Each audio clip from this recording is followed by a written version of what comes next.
Here is the law every modern man breaks, until it breaks him. The mind that tries to hold everything masters nothing.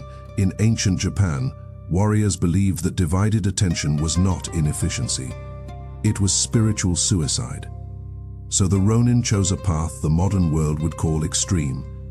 He did one thing at one time, with his whole being, and through this refusal to multitask, he became unstoppable. There is a man surrounded by noise. He answers messages while half working, never fully present, never fully gone. He eats while scrolling, taste dulled by distraction. He listens while thinking of something else, nodding without hearing. He works while secretly planning his escape from the work itself. By the end of the day, he is exhausted.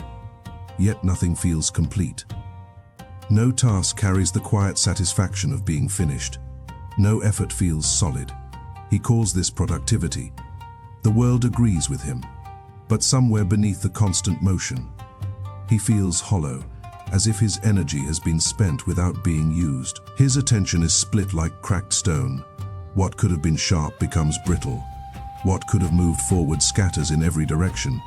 He wonders why mastery feels impossible, why focus slips through his fingers, why he is always busy, yet somehow always behind. Modern culture praises this condition. It names it efficiency, multitasking, staying connected. Ancient philosophy would have called it something else, a fractured soul. The samurai believed that when attention is divided, power leaks out unnoticed, bleeding away through every small distraction. The Ronin saw what the modern man cannot. Every time you split your focus, you weaken your identity. In Zen monasteries and samurai training halls, there was a doctrine spoken quietly, almost dangerously, because it demanded total surrender. Ichigyo-Zammai, one act, complete absorption. When a monk swept the floor, there was no prayer running in the background, no future task whispering for attention, only bristles, breath, and movement. When a samurai cleaned his blade, he did not think of battle or honor. He felt the weight of the steel, the cloth against metal, the responsibility carried in his hands. When the Ronin walked, there was no destination in his mind. Only the rhythm of steps and the earth rising to meet them.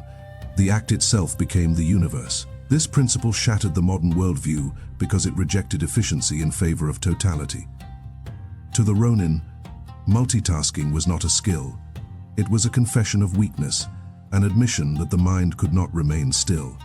A blade swung halfway does not cut. A mind split halfway does not master. Ichigyo-Zammai meant one ruthless truth: do the thing in front of you as if it were the only thing that exists. Not for productivity, for presence. The moment you attempt singular focus, resistance awakens, your phone becomes magnetic, pulling at your attention like a tide. Your thoughts begin to wander, leaping ahead or drifting backward. Your body fidgets, as if stillness itself were a threat. Your mind panics when deprived of novelty. It demands stimulation, variety, escape. This is not a personal flaw. It is conditioning. Modern neuroscience confirms that constant multitasking floods the brain with rapid dopamine spikes, training it to crave endless switching instead of sustained effort. The samurai understood this without instruments or scans. They observed the mind like a living thing. Tow them. It was a wild horse, left untrained. It bolts, throws its rider, and drags him through chaos. The Ronin treated distraction as an enemy tactic on the battlefield. Every urge to switch tasks was a breach in the line, an invitation to lose ground. Inside you, two forces collide. The splitter, the part that seeks stimulation, avoidance, and escape. The unifier, the part that demands stillness, discomfort, and depth. Ichigyo-Zammai strengthens the unifier, and the splitter will fight viciously to survive. The Ronin's rule was ruthless: one blade, one target, one moment. He did not train many arts at once. He did not chase every opportunity. He refused to fracture his attention in the hope of gaining more. Instead, he chose a single act and disappeared into it completely. The modern mind resists this path. Singularity feels limiting. It feels slow. It feels like sacrifice. It whispers that something important is being missed elsewhere, But the Ronin understood a truth hidden from the distracted. Depth creates freedom. Surface creates exhaustion. Ichigyo-Zammai works because the mind settles when it no longer jumps between contexts. Energy stops leaking. Effort begins to compound. Modern psychology now confirms this ancient wisdom task. Switching drains cognitive strength, reduces precision, and slowly erodes confidence in one's own ability. The samurai needed no studies. They watched men fail on the field because their minds wandered at the wrong moment. So the path remained simple, though never easy. Remove distractions, commit to one task, finish it before touching another. This is not a productivity trick. It is an identity, the decision to live undivided. A blade sharpened once will dull. A blade sharpened daily becomes feared, not for its flash, but for its reliability. The Ronin understood this law deeply, so he practiced Ichigyo-Zammai in everything he touched, eating without distraction, walking without drifting, training without impatience, working without escape, never half-present, never divided. This constancy did more than improve skill, it rewired the mind itself. Attention stopped scattering, clarity stopped fading, focus became the default state, not something he had to summon. Modern neuroscience calls this attentional training, strengthening the brain's focus networks through repetition without interruption. Neurons that fire together, wire together. Presence compounds. The samurai called it something simpler. Respect for the moment, respect for the act, respect for oneself. Water cuts stone not by force, but by persistence. So does focus. Miss a day, and the mind loosens. Miss many, and fragmentation hardens into identity.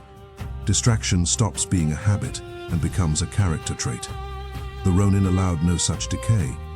He sharpened himself daily and so remained whole. Warriors never trusted the moment to make decisions for them. They decided in advance. Before battle, the Ronin arranged his armor. Before training, his blade. Before focus, his environment. He removed temptation before temptation arrived. Modern pre-solutions follow the same law. Silence notifications before work begins. Clear your desk before sitting down. Choose the task the night before. Set a single intention for the next hour. Ancient warriors swore oaths to one lord, Ronin code, burn path. Ichigyo-Zammai is that oath applied to attention. I will not divide myself. Over time, something changes. The mind slows, the world sharpens. Tasks once overwhelming become clean, deliberate movements. The man who once scattered his attention now commands it. His work deepens, his confidence stabilizes. His presence becomes felt without effort, the inconsistent self. The one who jumped, avoided, fragmented, begins to die. In his place rises a quieter, heavier presence. A man who does not rush, a man who does not juggle, a man who finishes. The last Ronin never multitasked because he understood a final truth. Power does not come from doing more. It comes from becoming whole. And wholeness begins with one act, done completely. If this philosophy resonates with you, subscribe for more lessons from the Last Ronin and the path of Japan's Bushido and Zen here on Ashen Path.